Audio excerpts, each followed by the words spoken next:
wouldn't trust VA to do a follow-up call or like a call that you are about to close a listing.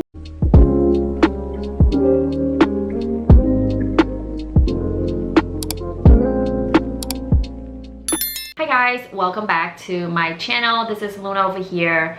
In today's video, we're going to be talking about virtual assistant part 2. First video that I made, I generally went over how I found my VA, what's the reason I decide to build a system of virtual assistant. But in this video, I'm going to go in more detail and answer some of the questions that you guys might have. Before I start the video, I am a real estate agent licensed both in New Jersey and PA. So if you guys have any services that you might need about real estate, whether if it's buying or selling, make sure you contact my information linked down below. I know a lot of you guys might click on it is because you wanted to build your business in the next level. You want to have more of a hands-free system of business, whether if it's getting listing or maybe a wholesale side of the business also, because I know virtual assistant is an essential tool for a lot of wholesalers. What type of people will need to use virtual assistant? Are you the type of person that's ready to start having virtual assistant? To be honest, I'm not really recommending brand new agents to use virtual assistant right off the bat. The best way to start out your business is to start by working out with sellers first. Now, my strategy of getting seller leads is through cold calling. So I have been cold calling for about 2.5 years before I start using a virtual assistant. Now, I think the best way to do is to have you yourself learn how to cold call first and then use your skills and your experience to train your virtual assistant to do the way that you want. So it might not be an ideal situation if you are a brand new agent, you just get your license and you want to just kind of start out your business by using VA, because you might not even be able to train your VA. Where do I find my VAs? There are several websites that you can do. In my last video, I talked about Online Job PH. That's the website where I post job ads and I list the criteria that I want for my VA. That's where I find my VA. Link in the description. You guys can go check it out. Now, the second place you can find VA is Upwork. Upwork is the website that I used for my first time when I tried it out. I didn't have much success with using Upwork. It's because I don't know how to pick VAs. I don't know how to interview them. So that's why the first time was a failed experience. Now, the third place that you can go and you don't have to pay any service fee is actually Facebook group. So if you go on Facebook and you're looking for Philippine VA, there are so many groups that you can find, and then you can just go on there and pitch to see who is the best fit to add on to your team. The last one is Fiverr. Fiverr also have subcontractor that you can go and look for somebody who's posting a job ads on Fiverr, and you can find VA through that way too. If we do find a VA, what should we do to train them, and how much do we pay them? What should we write on the job ads? Now, for me, I pay my VA between $4 to $6 per hour. Every single VA about 5 to 6 hours per day to call. I have them work for me Monday to Friday. Now, you have to realize there is a time difference when Philippines is calling. So generally when they're working during the nighttime, and then when it's like Eastern timeline here, they are at like, I don't know, it's like 12 hours difference. So they're at the nighttime and when we are during the daytime. So make sure that you're aware of that. And then also when you are paying them $5-6 per hour, the pay rate is actually quite a lot to anywhere in the Philippines. They could live comfortably with that salary that I provide. So if my VA is getting, $5 per hour and they have fixed 6 hours a day to call, and that gives them about 30 hours per week, and it's 120 hours per month. So 120 hours times 5, that give you about $600 per month for them, and that's quite a lot of money. Besides that, I also pay bonus and end of year bonus. I also give them sick days as well.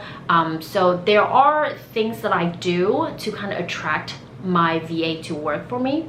I also have a bonus for them when they close a lead and this lead generate me income. I give them certain percentage and then give them a commission as well. So I'm trying to organize my system to make it very motivating for my VA to work for me and spend a lot of hours. I also want them to be the one that asks questions and grow with me as well.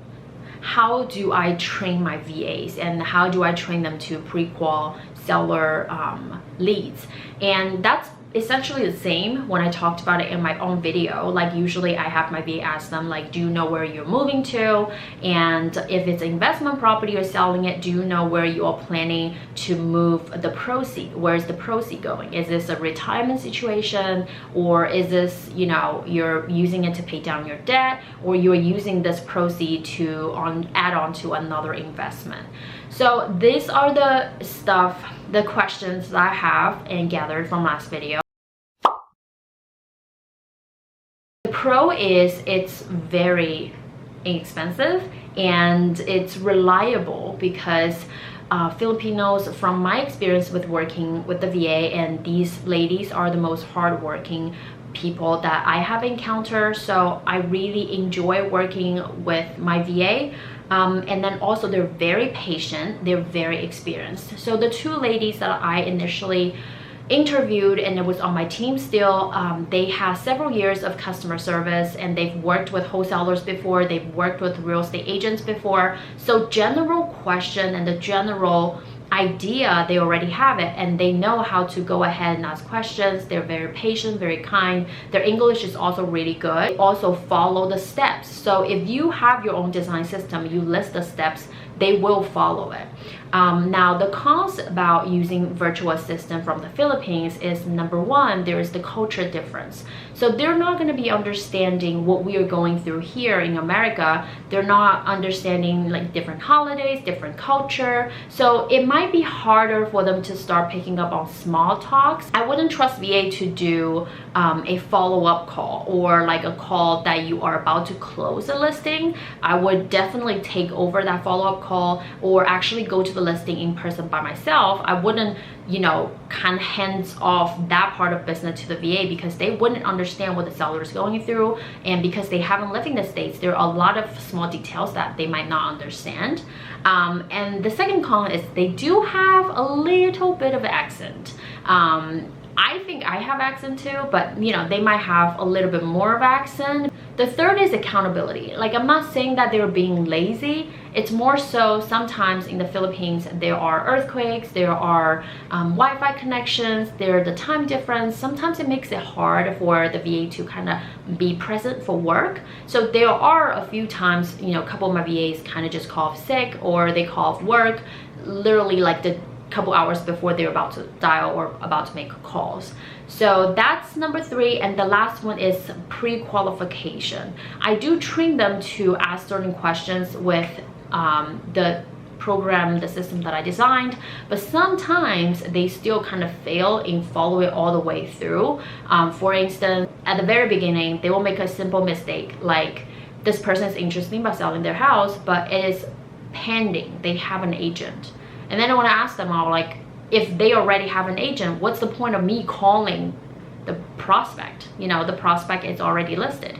But again, I mean, I could keep that lead as if the house is not selling, or if the listing went expired, I can follow up. But I just want them to understand the process of how I think, how strong of a lead that is. Okay. So I hope I answered all the questions that you guys have about virtual assistant with real estate.